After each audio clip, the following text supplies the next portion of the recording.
ایمان بالکتب پر ایمان لانے سے متعلق ایک اہم بات یہ ہے کہ ہمارا اس بات پر ایمان ہونا چاہیے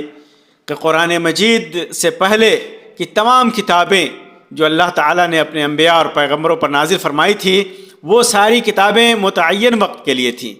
جو اپنے بعد آنے والی کتابوں کے ذریعے منسوخ کر دی گئیں، اور ان کے اندر جو تحریف اور تبدیلی کر دی گئی تھی اسے بیان کر دیا گیا۔ یعنی پہلی کتابوں میں جو تحریف اور تبدیلی کی گئی تھی بعد میں آنے والی کتابیں اس کو اس کے ذریعے بیان کر دی گئی۔ یہی وجہ ہے کہ وہ کتابیں ان میں تحریف کرنے والوں کی تحریف اور تبدیلی سے محفوظ نہیں رہ سکیں۔ اللہ تعالیٰ فرماتا ہے من الذین ہادوا یحرفون الکلم عن مواضعہ، بعض یہود کلمات کو ان کی ٹھیک جگہ سے ہیر پھیر کر دیتے ہیں، اور فرماتا ہے فویل للذین یکتبون الکتاب بأیدیہم ثم یقولون ھذا من عند اللہ لیشتروا بہ ثمنا قلیلا فویل لہم مما کتبت ایدیہم وویل لہم مما یکسبون۔ ان کے لیے ویل ہے، ہلاکت ہے، تباہی ہے جو اپنے ہاتھوں کی لکھی ہوئی کتاب کو اللہ تعالیٰ کی طرف سے آئی ہوئی کہتے ہیں اور اس طرح دنیا کماتے ہیں، اور ان کے ہاتھوں کی لکھائی اور ان کی کمائی کو ویل اور ہلاکت اور افسوس ہے اس پر۔ اور اللہ تعالیٰ فرماتا ہے قل من انزل الکتاب الذی جاء بہ موسیٰ نورا وہدی للناس تجعلونہ قراطیس تبدونہا وتخفون کثیرا۔ آپ یہ کہہ دیجئے کہ وہ کتاب کس نے نازل کی ہے جس کو موسیٰ لائے تھے، جس کی کیفیت یہ ہے کہ وہ نور ہے اور لوگوں کے لیے ہدایت ہے، جس کو تم نے ان متفرق اوراق میں رکھ چھوڑا ہے جن کو ظاہر کرتے ہو اور بہت سی باتوں کو چھپاتے ہو۔ اور اللہ تعالیٰ فرماتا ہے وَإِنَّ مِنْهُمْ لَفَرِيقًا يَلْوُونَ أَلْسِنَتَهُمْ بِالْكِتَابِ لِتَحْسَبُوهُ مِنَ الْكِتَابِ وَمَا هُوَ مِنَ الْكِتَابِ وَيَقُولُونَ هُوَ مِنْ عِنْدِ اللَّهِ وَمَا هُوَ مِنْ عِنْدِ اللَّهِ وَيَقُولُونَ عَلَى اللَّهِ الْكَذِبَ وَهُمْ يَعْلَمُونَ مَا كَانَ لِبَشَرٍ أَنْ يُؤْتِيَهُ اللَّهُ الْكِتَابَ وَالْحُكْمَ وَالنُّبُوَّةَ ثُمَّ يَقُولَ لِلنَّاسِ كُونُوا عِبَادًا لِّي مِن دُونِ اللَّهِ۔ یقیناً ان میں ایسا گروہ بھی ہے جو کتاب پڑھتے ہوئے اپنی زبان کو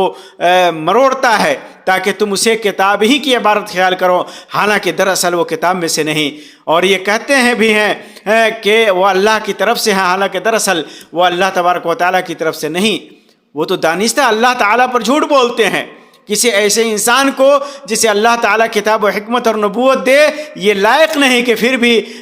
وہ لوگوں سے کہے کہ تم اللہ تعالیٰ کو چھوڑ کر میرے بندے بن جاؤ۔ اور فرماتا ہے یا اہل الکتاب قد جاءکم رسولنا یبین لکم کثیرا مما کنتم تخفون من الکتاب، اے اہل کتاب یقیناً تمہارے پاس ہمارا رسول یعنی محمد صلی اللہ علیہ وسلم آ چکے ہیں جو تمہارے سامنے کتاب اللہ کی بکثرت ایسی باتیں ظاہر کر رہے ہیں جنہیں تم چھپا رہے ہو۔ اور اس سے آگے کی آیتیں لقد کفر الذین قالوا ان اللہ والمسیح ابن مریم تک یہ آیت ہے، یعنی یقیناً وہ لوگ کافر ہو گئے جنہوں نے اللہ کہا کہ اللہ ہی مسیح ابن مریم ہے۔ تو پہلے یہ کتاب قرآن مجید ان تمام کتابوں میں جو تحریف اور تبدیلی کر دی گئی تھی جو قرآن مجید سے پہلے نازل کی گئی تھی، اور جو وہ لوگ چھپاتے تھے یا